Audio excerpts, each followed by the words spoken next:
누가복음 1장 5절로 25절 말씀입니다. 주제는 하나님의 구원 계획은 이렇게 계속된다. 1번 첫 번째 시간. 네. 은혜에 놀라며 무서워하는 사가랴라는 주제로 일부 예배에서 은혜 나누도록 하겠습니다. 천지를 창조하신 하나님이 이 땅에 오신 이 첫 번째 과정이 이렇게 아주 세 사람 가운데 주고받는 이야기에서 나누어집니다. 여기 등장인물은 사가랴하고 그 아내 엘리사벳 그리고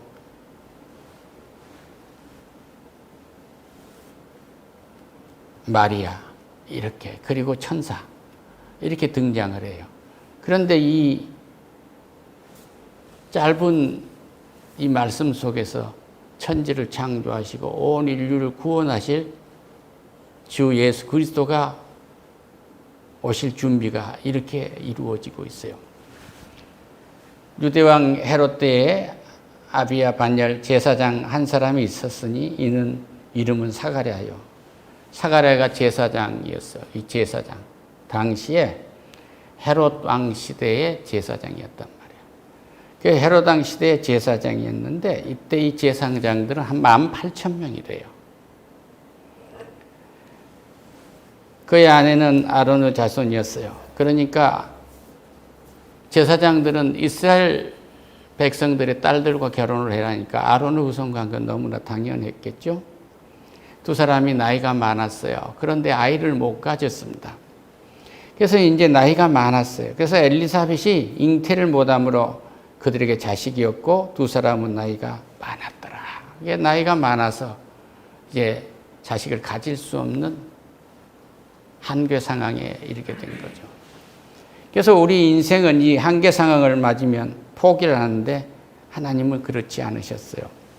마침 사가랴가 그 반열의 차례대로 하나님 앞에 제사장의 직무를 행할세 제사장이 전례를 따라 제비를 뽑아 주의 성전에 들어가 분향하고 모든 백성은 그 분향하는 시간에 밖에서 기도하더라.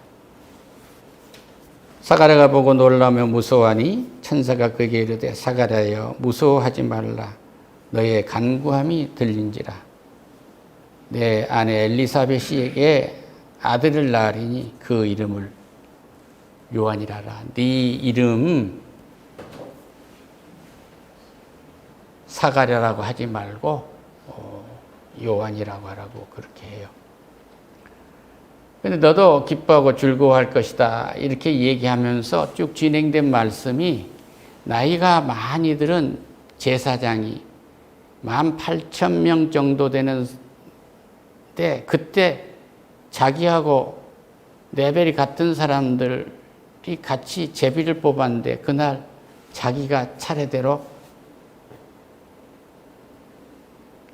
제사를 집전하게 된단 말이에요. 그러면 오전하고 오후에 제사를 드리고 오후에는 이제 제사를 드리고 나면 분향을 하게 돼요. 이제 이때를 맞이한 거예요. 그런데 옆에서 가브리엘 천사가 나와가지고 야, 네 아내에게 이제 좋은 선물이 있는데 아이를 갖게 될 거야. 하니까 이는 깜짝 놀란 거예요. 그런데 우리가 오늘 이 주제가 하나님과 하나님의 구원 계획은 이렇게 계속됩니다라는 주제예요. 그러니까 이 구원 계획이 인간이 생각할 적에는 다 끝났다고 생각을 하고 있지만 하나님은 사람들 앞에서 큰 자, 또 우리 주님은 복음서에서 이렇게 말씀해요. 요한은 여자가 낳은 자 중에서 가장 큰 자라고 그렇게 말씀을 하세요. 그 예수님이 올 수 있도록 모든 백성들은 물로 세례를 줄 수 있는 준비를 하고 있어요.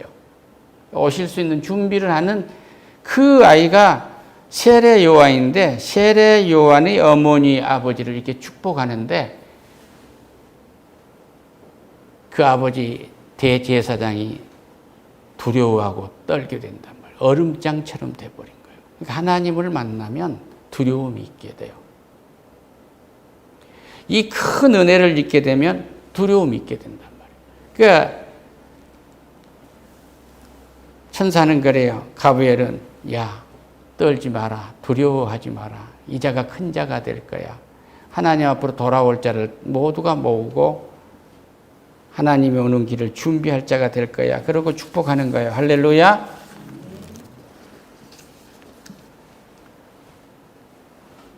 그러니까 이 주의 사자를 보낼 때는 하나님이 축복을 내릴 때 이 방법을 쓰시거든요. 이스라엘 백성들을 축복할 때마다 이 주의 사자를 보내서 일하시는 모습을 보내요. 그런데 지금 우리는 성령을 보내서 일하고 계시죠? 이것을 믿으면 되겠어요. 그리고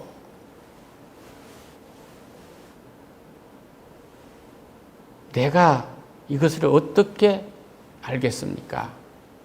이 나이가 이렇게 많아가지고 아내도 나이가 많고 나도 나이가 많은데 아이를 갖는다고 하니 이것을 어찌 알겠습니까? 이 말을 달리면 어떻게 믿겠습니까? 그래요. 그러니까 보라, 일이 있을까까지 내가 말 못하는 자가 되어 능히 말을 못하게 하리니 이는 내가 내 말을 믿지 아니함이거니와 때가 이르면 내 말이 이루어지리라 하더라. 할렐루야. 아멘. 이 벙어리가 되게 만든 것은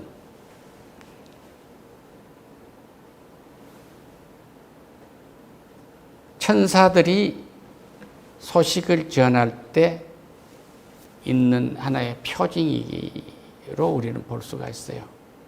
그러니까 이것은 봐라.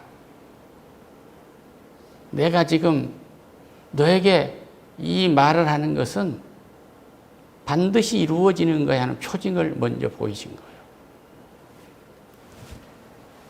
사도 바울이 사울이 다메섹에서 예수님을 만날 때 사울아 사울아 네가 어찌 나를 핍박하느냐 했을 때 그 음성을 듣고 사울의 눈이 멀어버리잖아요. 역시 마찬가지예요. 그렇게 나타나는 현상 중에 하나입니다.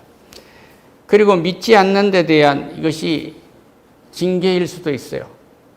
그러니까 이 믿지 않음으로 일어나는 징계일 수도 있단 말이에요. 이건 반드시 징계입니다. 하나님의 말씀을 받아들이지 않으면 지금 분명하게 말씀드립니다. 제사장 사가랴는 하나님의 말씀을 삶으로 받아들이지 않고 있는 거예요. 삶으로 말씀을 섬긴 것이 아닙니다.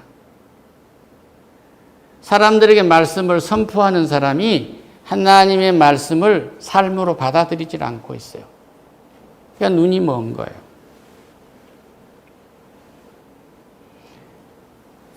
그리고 아이가 태어날 때까지 이 기간, 그 기간까지 뭐예요? 주님이 병든 자를 고쳐주고 항상 말씀하셨잖아요. 아무에게도 말하지 마라 그러셨잖아요. 이 까닭은 뭐냐면 예수님이 십자가에서 죽임을 당해 우리를 구원하실 이 일이 이루어질 때까지 그 말이에요. 할렐루야. 그러니까 오늘 이 일을 세례 요한이 이 땅에 태어날 때까지 보완해 붙여라. 그러니까 너는 말을 못하게 만들어버린 거예요. 믿지 못하는 사람에게 그걸 믿게 만들어서 해놔봐야 다시 하나님의 뜻에 반하는 일을 하게 된단 말이에요. 이 대목이 몹시 중요한 대목입니다.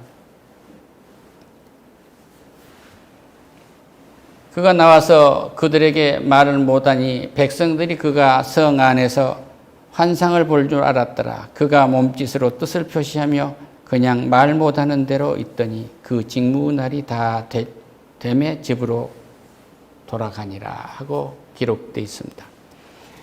하나님의 역사는 모든 것은 계획에 의해서 이루어집니다.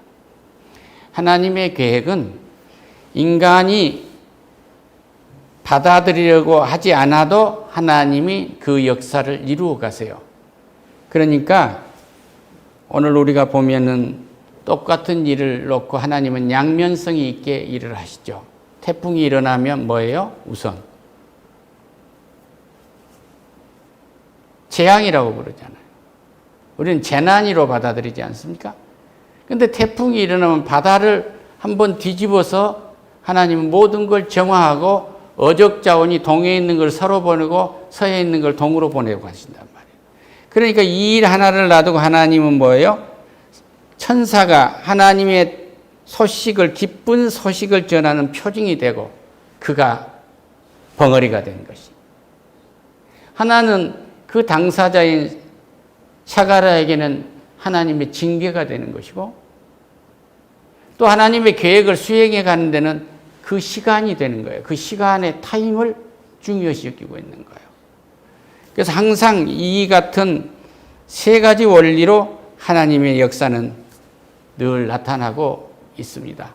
오늘 아침에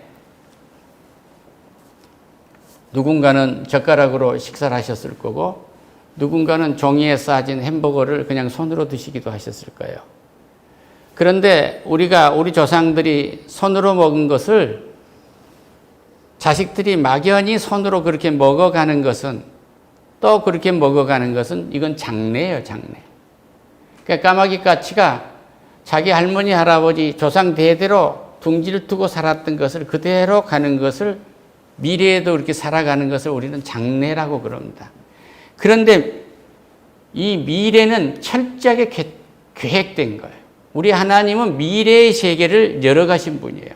이 계획에서 열어가신단 말이에요.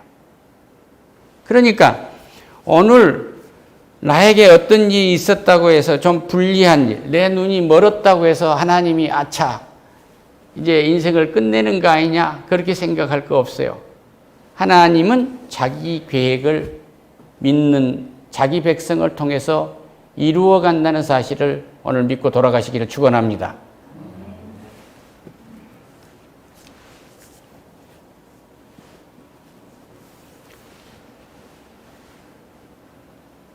이해를 돕기 위해서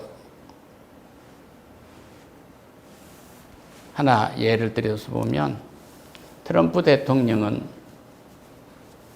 독일계 미국 이민자로서 아버지는 우리나라 말하면 연립주택을 지어가지고 임대도 하고 분양도 하고 그랬던 분 중에 한 분이었던 것 같아요. 그런데 그는 자메이카, 미국 뉴욕 자메이카 고등학교를 나왔어요. 아버지 일을 하면서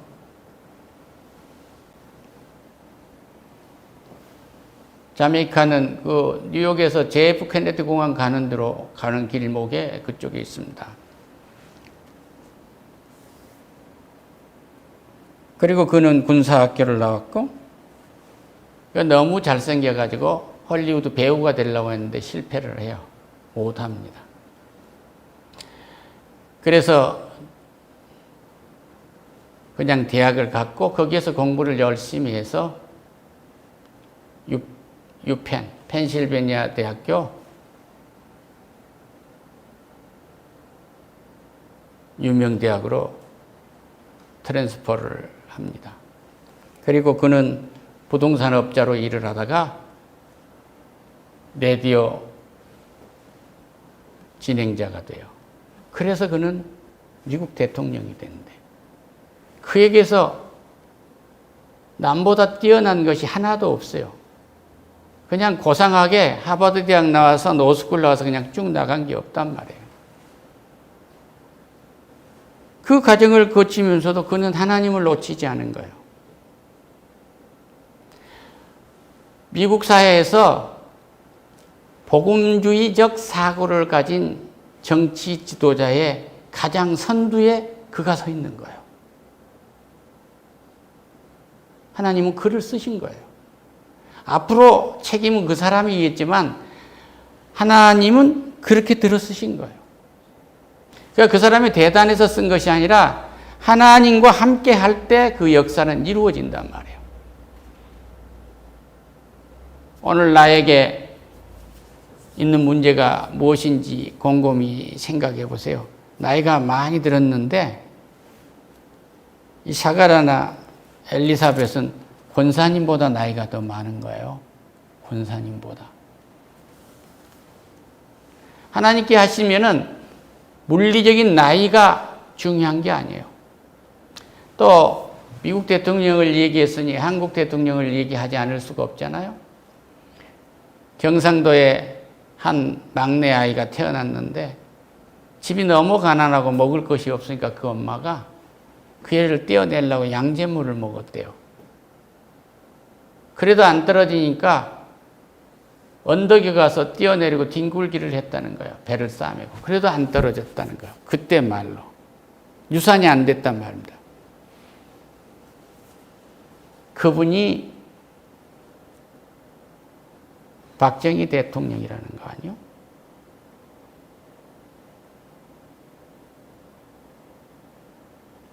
오늘 우리가 이 땅을 구원하실 예수님이 오신 면면을 이렇게 보면은 자기를 맞이할 사람을 10명을 준비한 것이 아니고 세례 요한 딱 한 사람 준비한 거예요. 놀랍지 않습니까?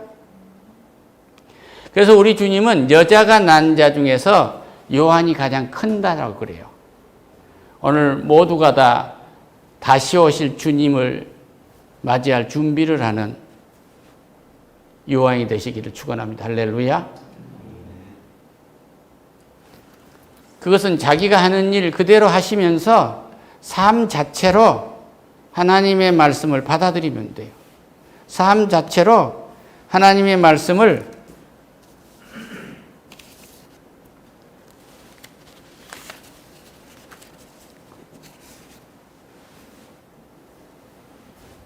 녹여지어서 내 삶에서 나오게 하면 된단 말이에요. 교회도 마찬가지예요. 교회가 사람들의 모임 갖는 어떤 동호회랄지 개방이랄지 인간들의 모임으로 전략하면 그건 교회가 아닙니다. 교회는 이 말씀이 인기가 있든지 없든지 오늘 헤로당 시대에 예수 그리스도가 이 땅에 하나님이신 하나님의 아들이 인간의 몸을 입고 이 땅에 오시기 전에 한 사람을 준비했는데 세례 요한을 준비하고 있는 거예요.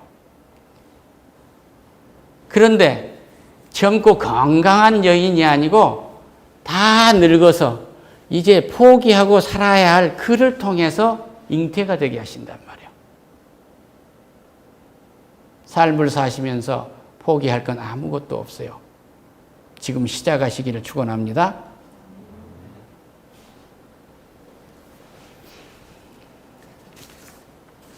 하나님의 은혜를 입었으면 제사장 정도 됐으면 천사가 와서 사가랴 나야 하고 얘기하면 반겨서 예 하면 얼마나 좋겠습니까? 두려워 떨잖아요. 두려워 떱니다. 그런데 우리 예수님이 보내주신 보혜사 성령은 두려움의 영이 아니에요. 사랑의 영이란 말이에요. 할렐루야.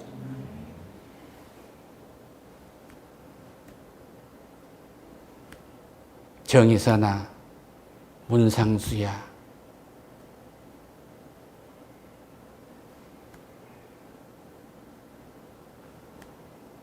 그리고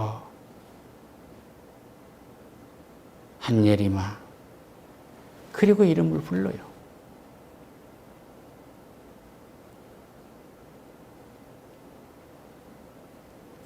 내 이름이 별로 안 좋은 이름이 있어요.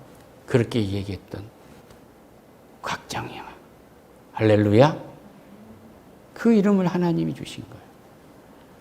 자기 아버지 이름대로 하지 말고 요한이라 부르라 하잖아요. 요한이라 부르라고. 그러니까 내 이름 하나도 내가 마음대로 버릴 수 없는 거예요. 그러니까 다 하나님이 하신 거란 말이에요. 모든 것을 하나님이 하셨다는 사실을 잊지 않기를 축원합니다. 할렐루야. 삶으로 받아들이지 않으면 말씀은 내게서 자라지 못합니다. 그래서 이 세례 요한을 정리를 하면은 하나님이 이렇게 약속을 해요. 주님 앞에서 크게 쓸 것이다. 큰 자가 될 것이다. 여자가 낳은 중에서 가장 큰 자야. 할렐루야. 나실이 너 삶을 살게 되다. 네가 뱃속에서 벌써 뛰놀았지 않냐. 할렐루야. 그러니까 뱃속에서부터 이미 성령이 충만한 사람이었어요. 그리고 그는 주 예수 그리스도가 이 땅에 오실 그 길을 준비하는, 이 땅에서 사람이 할 수 있는 일 중에서 가장 큰 일을 한 거예요.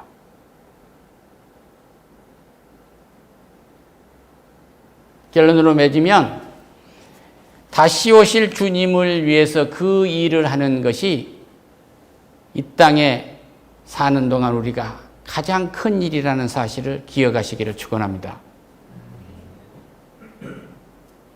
오늘 내가 조금 어렵다고 할지라도, 조금 시간이 늦어진다고 할지라도 하나님의 타이밍이 있어요.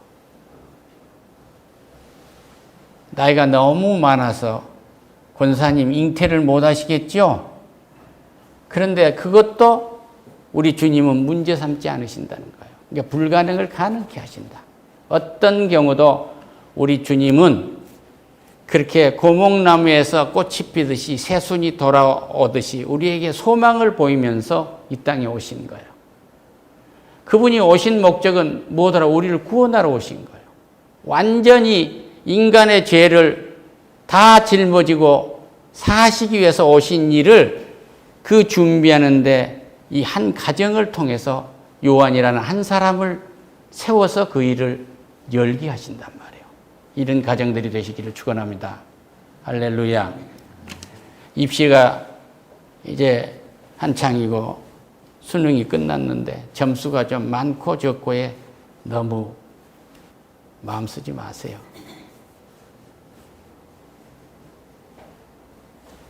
이 제사장의 본인과 아내가 이렇게 나이가 늙어서 이제는 아이를 가질 수 없는데 아이를 갖게 하시지 않아요? 그거 누군가가 너 잘 될 거야 하고 그러면 저 목사 구라치네. 저거 이루어하는 거지. 그러면 복을 못 받아요. 아, 하나님의 뜻이 있구나. 그걸 찾아보자. 그것이 어디가 있니 하고 물으면 벙어리가 된단 말이에요. 그래도 하나님은 일을 계속해요. 그 일을 이루셔서 자기가 세울 사람을 이 땅에 보내셔서 세우신다는 사실을 믿으시기를 축원합니다. 오늘 우리 족보 문신의 제 몇 대 손 그래서 제사 지내는 그런 것으로 끝난 게 아니고 오실 하나님을 준비하는 여러분과 여러분의 후손이 되시기를 축원합니다. 기도하겠습니다. 하나님 감사합니다.